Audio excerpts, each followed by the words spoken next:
Hello dear students, welcome to Newton Gate Academy where we make your dreams come true. I hope you are all doing great with your studies. So in today's topic we will be discussing about the excretory system, that is from the human physiology NEET UG syllabus. So we will discuss some important 5 questions from this topic. So let's get started. So here is our first question that says, consider the following 4 statements regarding kidney transplant and select the correct option from it. The option says, even if a kidney transplant is proper, the recipient may need to take immune suppressants for a long time. Second option says, the cell-mediated immune response is responsible for the graft rejection. Third says, the B lymphocytes are responsible for the rejection of the graft. And the fourth one says the acceptance or rejection of kidney transplant depends on the specific interferons. So as we know, tissue and blood matching is essential for kidney transplant.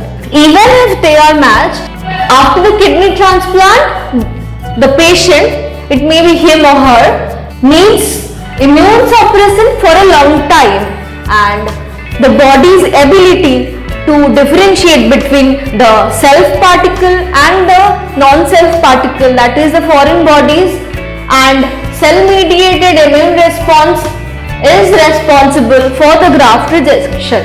So our correct option will be the option D, that is option 1 and 2, because the B lymphocytes are responsible for rejection of graft is absolutely wrong, and the acceptance or rejection, this is also wrong. So our correct option will be this one.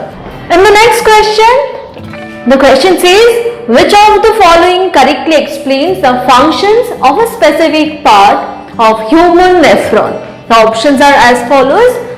Option A says podocytes that create a minute spaces for the filtration of blood into Bowman's capsule.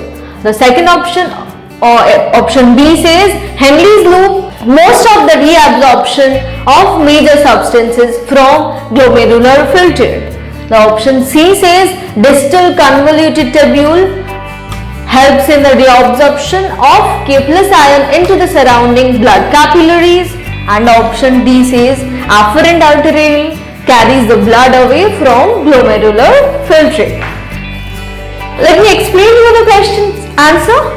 So our correct option will be A, podocytes, because they are specialized cell with cytoarchitecture and it helps in the essential role of maintaining the selective permeability in the glomerular filtrate barrier. Okay, let's move to our next question, that is, due to insufficient filtration in the Bowman's capsule, all are likely to happen except accumulation of fluid in the body, increase in blood pressure, increase in blood urea level, and loss of glucose through urine. So let me explain you the answer. Insufficient filtration will increase the blood urea level because all the quantity of urea produced by liver would not be filtered through glomerular capsule, and the loss of glucose through urine always takes place due to the insufficient reabsorption. So our correct option will be loss of glucose through urine. So our fourth question says, which of the following statements in regard to the excretion by human kidneys is correct? Now this is correct. Okay, so the options are as follows, like descending limb of loop of Henle is impermeable to water, DCT is incapable of reabsorption in the HCO3, nearly 99% of glomerular filtrate is reabsorbed by the renal tubules.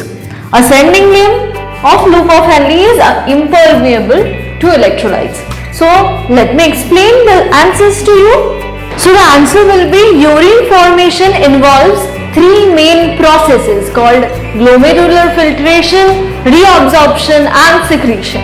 A comparison of the volume of filtrate formed per day, that is 180 liters per day with that of urine release, that is 1.5 liter, suggests that nearly 99% of glomerular filtrate is reabsorbed by the renal tubules. And coming to the other option, that are the descending limb of loop of Henle is permeable to water but impermeable to electrolytes. The ascending limb of loop of Henle is impermeable to water but allows electrolytes. And reabsorption of sodium ion and water takes place in distal convoluted tubule. So our correct option will be option C, that suggests 99% of reabsorption by the renal tubules.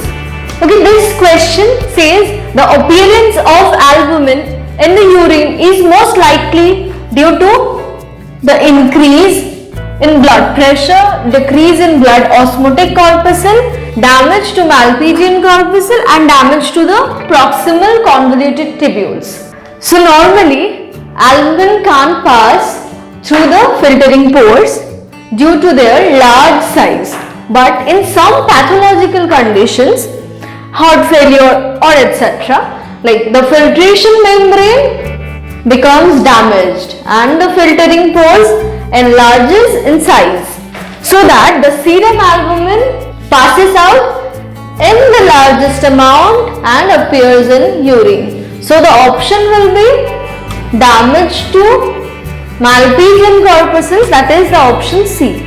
So I will be sharing some more practice question of this topic.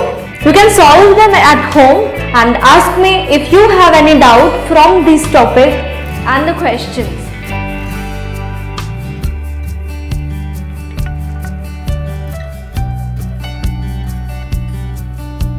So that's all for today's video. If you like this video, please do like, share and subscribe our channel, and I will be coming soon with more such videos and more such topics. Till then, thank you. Bye-bye.